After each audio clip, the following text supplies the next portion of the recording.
Halo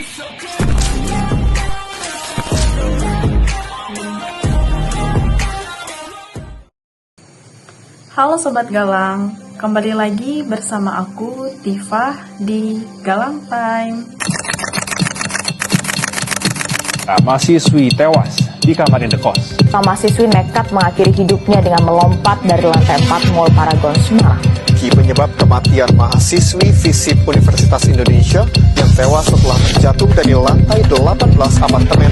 Saudara, seorang mahasiswi salah satu perguruan tinggi swasta di Kota Makassar, Sulawesi Selatan ditemukan tewas.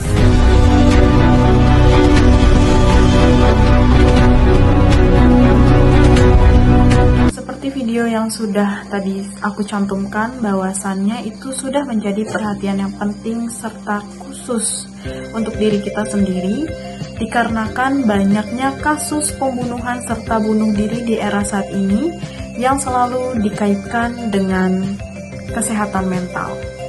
Biasanya kesehatan mental itu muncul karena berbagai faktor. Biasanya terjadi karena faktor lingkungan, keluarga, ekonomi, finansial, dan lain sebagainya. Namun di era yang super cepat saat ini tidak menutup kemungkinan banyak sekali kasus gangguan kesehatan mental. Karena apapun pekerjaan yang kita lakukan kepada orang lain harus selalu menuntut dengan ekspektasi serta standarisasi yang diciptakan oleh orang lain. Dari standarisasi tersebut kita selalu tersiksa apakah kegiatan atau pekerjaan yang kita lakukan itu sudah benar atau belum. Sehingga kita sering abai apa yang kita lakukan, apakah itu sudah terlalu mempush diri kita sendiri, atau bahkan terkadang kita melakukan sesuatu tapi kita tidak memastikan apakah diri kita itu benar-benar bisa dan sanggup untuk melakukan sesuatu. Padahal faktanya, kesehatan mental itu sama pentingnya dengan menjaga kesehatan fisik. Jika kita tidak menjaga kesehatan fisik kita, sama saja kita merusak diri kita sendiri secara perlahan. Maka dari itu, di sini aku mau men-sharing berbagi tips dan trik untuk teman-teman semua untuk selalu menjaga kesehatan mental di era saat ini. Tips yang pertama yaitu selalu memberikan waktu untuk diri kita sendiri. Yang sudah tadi aku sampaikan bukan berarti kita harus menarik diri kita dari sosial. Maksud dari yang tadi aku sampaikan yaitu tidak ada salahnya kita untuk memberikan waktu sejenak diri kita untuk menyendiri. Layaknya handphone yang selalu kita pakai sehari-hari, tubuh kita juga butuh energi yang harus di-charger.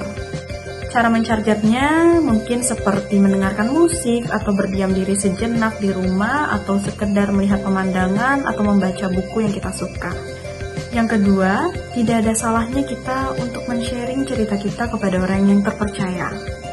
Ketika kita memberanikan diri untuk cerita masalah kita kepada orang lain, itu bukan berarti kita terlalu oversharing atau kita terlalu banyak bicara. Jika kita sudah berani speak up untuk masalah kita kepada orang lain, itu tandanya kita sudah bisa berdamai dengan diri kita sendiri dan apapun yang ada di isi kepala kita setidaknya berkurang sedikit. Yang ketiga, jangan terlalu mengikuti standarisasi dari sosial media. Sudah lewat juga di sosial media aku bahwasannya generasi Z atau Gen Z itu selalu terpengaruhi oleh standarisasi TikTok. Sehingga banyak sekali generasi Z yang selalu kena gangguan kesehatan mental itu karena mereka terlalu mengikuti standarisasi TikTok.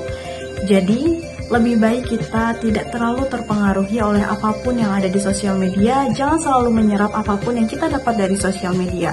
Gunakanlah sosial media kita secara bijak, ambillah sisi positifnya, dan jangan terlalu mudah terjerumus kepada sosial media.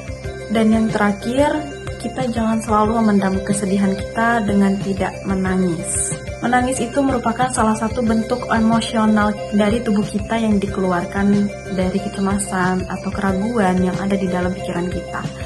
Jadi, menangis itu bukan berarti tanda kita lemah. Menangis bukan berarti tanda kita tidak mampu untuk menghadapi masalah. Tetapi ketika kita berani menangis, kita sudah bisa mengutarakan emosional kita secara baik. Dari beberapa tips yang tadi aku sudah sharing kepada teman-teman, tidak ada salahnya untuk mencoba beberapa tips yang sudah aku share dan aku sampaikan kepada teman-teman.